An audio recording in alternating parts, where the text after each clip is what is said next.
You're listening to Over the Bull, where we cut through marketing noise.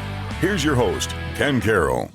On this episode of Over the Bull, I'm going to offer you a stiff cup of coffee to help you with this artificial intelligence hangover that you may be heading toward. So, man, there is so much with artificial intelligence.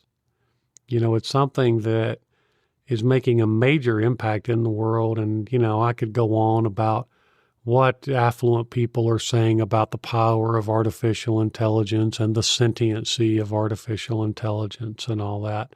You know, as a business owner, I'm sure it's interesting to you, and it might strike your imagination, and you wonder if you're missing the boat.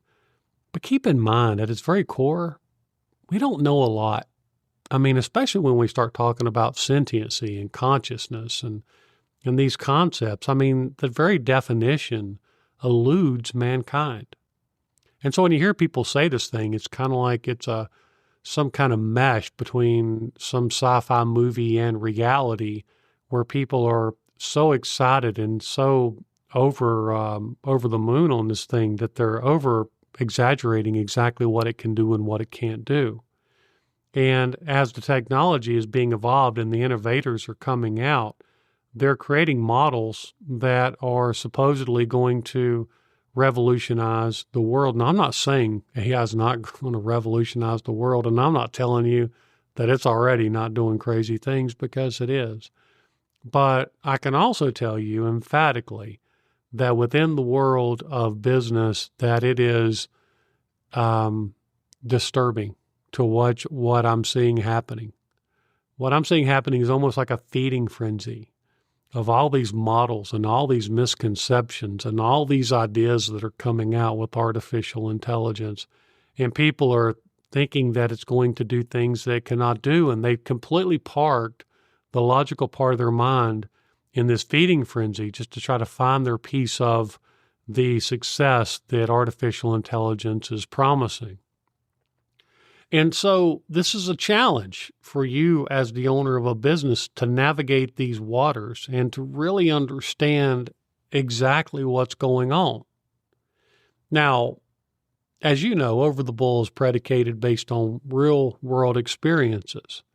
And one of those experiences that I'm seeing is this confusion, you know, where people think they're going to go full AI, you know, AI for everything, and they're going to transition people that were in creative and technical roles into kind of AI admins. Now, the problem with, you know, a lie or a misconception is there's usually truth that's kind of sprinkled in with that.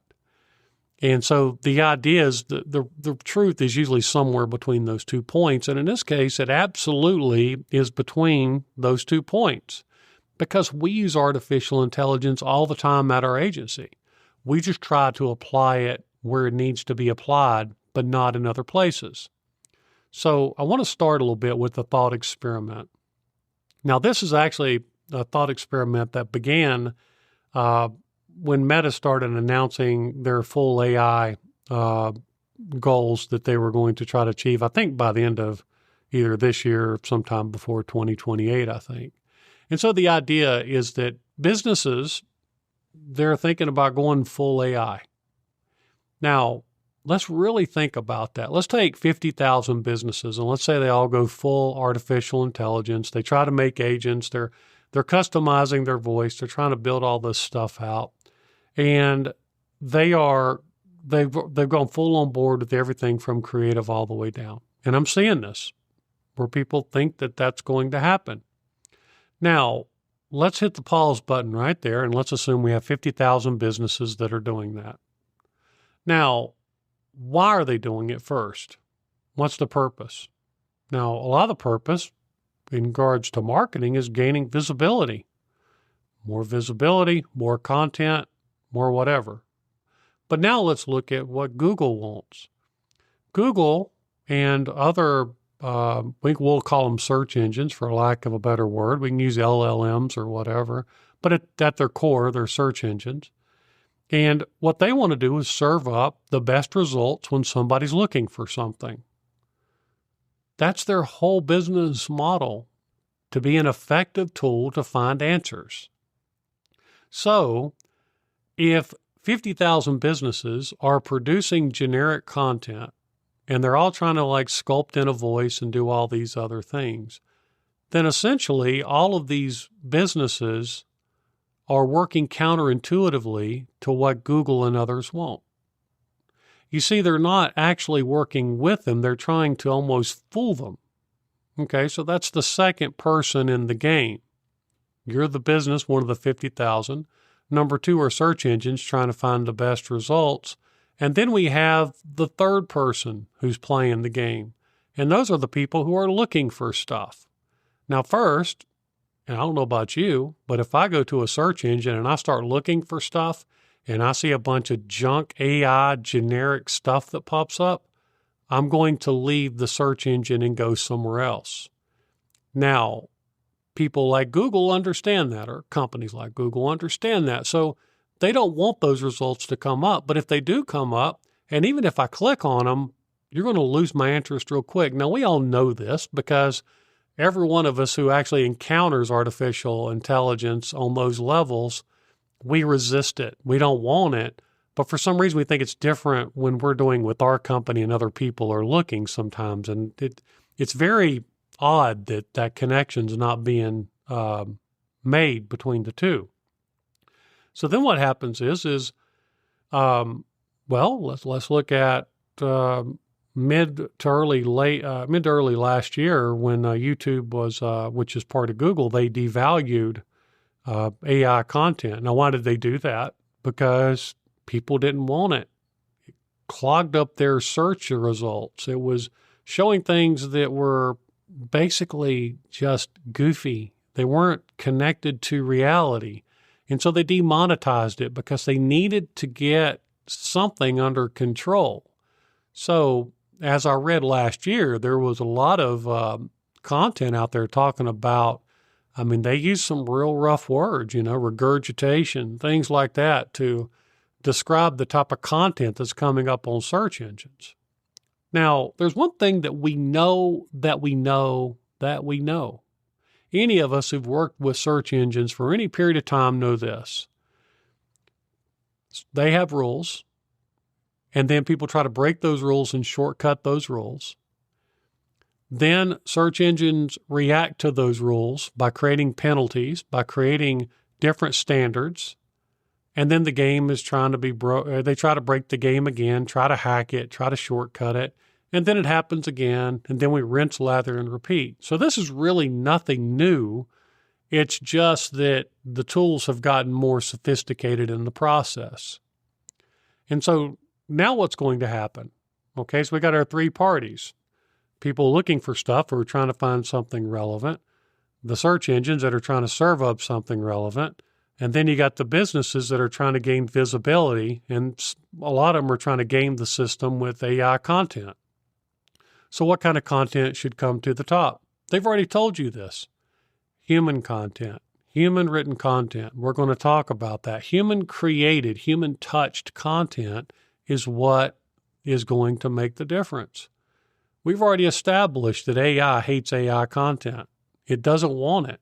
When you're trying to build certain things, we know that they don't want to see something that was created by them. They want to see something human touch, something meaningful. You see, that's the real gold mine here. The gold mine is not full-on artificial intelligence. The gold mine are people who are willing to break out the pickaxe, dig in the ground, and look for the gold, and then deliver it to search engines, and then have that human authoritative content that now they can take and serve up, because that's what's going to make the few that stand out from all the AI blather that either the companies are creating internally or the agencies are doing behind the scenes and trying to fool the businesses into thinking that they're actually doing more than they are. You see, this principle of human curated content is going to be the driving force. It's not going to go away. Humans want to know human stuff. Now, let's talk about a little bit more about what's going on here. So I'm going to roll through my notes. Okay, so let's kind of recap here.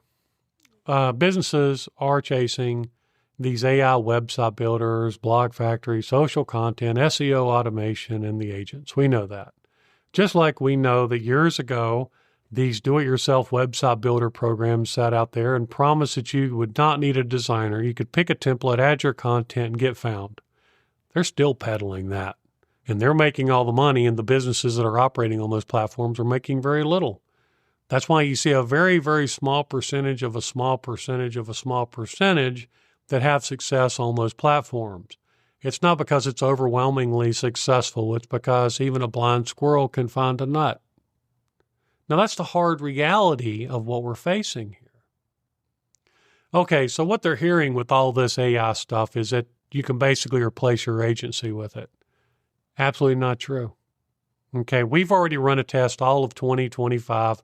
I believe I've talked to you about this many times, and what we're seeing is when you introduce human content, you keep moving forward through the storm. When you try to go full AI, you start to tank. Okay, here's the reality of it. AI content is average at best. Authority signals are missing, experience is missing, and trust collapses. Now, I'm not saying AI is bad. So when you hear this, I'm not like super anti-AI, I'm trying to defend something or whatever. That's not the case. This is simply the facts. When we go through and use artificial intelligence and we try to use it beyond what it's designed to do or what it's capable of doing, maybe not designed, but capable of doing, we see the wheels come off the bus really fast. Now, this is what's interesting. Believe it or not, they've already told you the recipe. They've already told you how to play the game right. But people like Google have always told you what the game is and how to play the game right. But people insist on trying to game the system. Now, just as much as you have people going full on AI and trying to create these voices and create these other things, keep in mind that the largest tech companies on the planet are also trying to identify it to make sure the results come up to the best possible answer so they can survive during this transition as we learn AI more. And so what are these signals? You can go online, you can look it up yourself. Look up the acronym EEAT. That stands for experience, expertise, authority, and trust. Okay, now artificial intelligence can absolutely assist in these signals, but it cannot replace those signals. It can't. So how do you replace it? It's the hybridization of artificial intelligence and human thought. Now, we know the examples. Okay, we can poke holes in it all day long. We could talk about how blogs that are written by AI cite wrong information, repeat generic content. It can hallucinate statistics and produce identical structures across multiple sites. And of course, these signals reduce authority, domain reputation, and of course, user trust. I mean, do you really want someone's first experience with your company to be some generic content with inaccurate results? Do you really want that? And do you really think they're going to engage with your organization if you produce that? And what if you do it wholesale and you're not auditing it? And what if it refers to things that you don't want it to refer to? I mean, there are so many ways in which this can get tangled up and absolutely destroy your company. This is why it's important to think about quality over quantity. And quality doesn't mean AI, grammatically, whatever content. It's human. It's EEAT. This is what they're all telling you. We want EEAT. Now, we've proven in the last year, if we can stick to those principles, we're going to be successful. But here's the trick. Overhead. It requires overhead, and it requires thought, and it requires processes. And it's so much easier to hit a button and produce content and say, we're X number of percent there. But the whole thought process is faulty because you're assuming you're making headway to begin with. You could be rowing in the wrong direction. Okay. So let's take a look at what businesses misunderstand. They don't understand that AI is really good at creating a summary analyze data, assist in writing. But it cannot understand industry nuance, validate real experience, establish authority, and manage brand voice over time. You see, without this oversight of humans, AI becomes content spam with this human accent. And the idea is that it's not a matter of having a human that can push a button or understand how to make more generic content. It's the hard work. This podcast is an example of hard work. This is not something that I'm just producing whimsically using artificial intelligence. If it was, you may not be interested. And so the human experience needs to be tied into it, and EEAT principles. So the thing is that it's not use AI or not use AI. It's use artificial intelligence correctly or in the best possible practice known today as established. So I want to introduce this concept to you. I kind of like this, and these really aren't my words. I just really like it. It's called the AI chaos model. And so the idea are businesses that run AI without structure. And this is, using AI to write blog, build pages, create ads, write product descriptions, those kind of things. It's chaos. It seems somewhat structured because you can say, do this and this and this, but the result is mass content with no authority. Now, we're facing the challenges just like anybody else. And we've chosen to go down the road of EEAT principles because we think that if we can produce content that serves everyone, that it's going to be a win-win. We believe that if we can help produce meaningful content that follows EEAT principles, we believe that search engines and technology is going to find out which of that content is actually real and which is generic. And what's that going to do? It's going to help the businesses propel to the top of search engines, surpass all the generic content that exists. And then what's it going to do for the person searching? It's going to give them the content that they need in order to make a decision. And that is going to help search engines remain credible in the end. And so what we believe is that gaming the system is really something we do want our competitors to do. We do want 9 out of 10 companies doing it the wrong way. Because when they all do it the wrong way and we put in the hard work, our clients are going to do better. Now, we don't know what the future holds. No one does. But as of right now, this is the reality of artificial intelligence. And it's getting smart. I mean, my goodness, we've implemented some tools with AI that are just amazing at this point, like the way that it can engage with communications. It's done really good with that, and it's come a real long way with it. And we've implemented those tools. We've also implemented techniques in order to properly train AI. But, we're training AI based on EEAT principles. We just don't upload a bunch of generic content about plumbers, electricians, or, whatever company it is. We have to use the actual content that's generated from that company. You got to program it. I mean, how many times have we heard over the years, garbage in, garbage out? You got to spend the time and you got to do the homework. You got to put in, the human aspect of it. Now, we use AI for looking at the competitor landscape. We do an analysis. I mean, it can break down data that's incredible, but we still hand touch each one of those competitors that we research to understand them on a deeper level than what AI can do.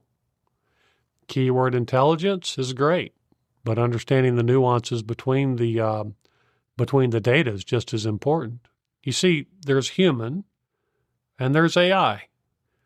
You can't separate the two, and you don't want a technician just pushing a button, building out a page, and going, okay, here we go. It's got to be curated. Okay. So what we're looking at here is layering things basically. So, you got different examples here. Everything from the research phase, I'm looking at what we call the authority framework, where we get expert commentary, real insights, things like that. Then we can use AI assisting in the drafting of structures and outlines and research aggregation. I mean, that's just part of it. It's just part of the tools now. But then we have to put in the human layer on top of it, the experience, the expertise, the brand voice, the fact validation. And then we do strategic publishing, internal linking, authority stacking, domain strengthening. I mean, if you look at some of these tools that even do interlinking on pages, you can't even put those things on autopilot. Those things can really create some wonky results. It's got to be human touched, and that's overhead. And this is why a lot of businesses don't like it because, what's the enemy? If you can reduce your staff by X number of percent, but the problem is if you're replacing them by frustrating people, you're not a large company more than likely. And if you're going to frustrate people by trying to force them to do something they don't want to do, they'll go somewhere else. I mean, anyway. So I guess we could say something like this. A circular saw can help build your house faster, or it can cut your leg off. The difference is the person who's handling the tool. Okay, so I want to wrap up today with your AI sobriety test. So please step out of your vehicle and let's run through this real quick. Number one, who is providing the real expertise for your business? When content is published on your website, is it A, AI writes it and we publish it immediately? B, AI drafts it and someone glances at it? C, a subject matter expert reviews, edits, and improves it? Now, why this matters? EEAT requires real expertise. AI can assist, but it cannot provide the lived experience. Number two, in your sobriety test, who verifies the facts? When AI generates statistics, claims, or industry advice, do you A, assume it's correct, B, occasionally double check, or C, every important claim is validated by a human? Now, why this matters?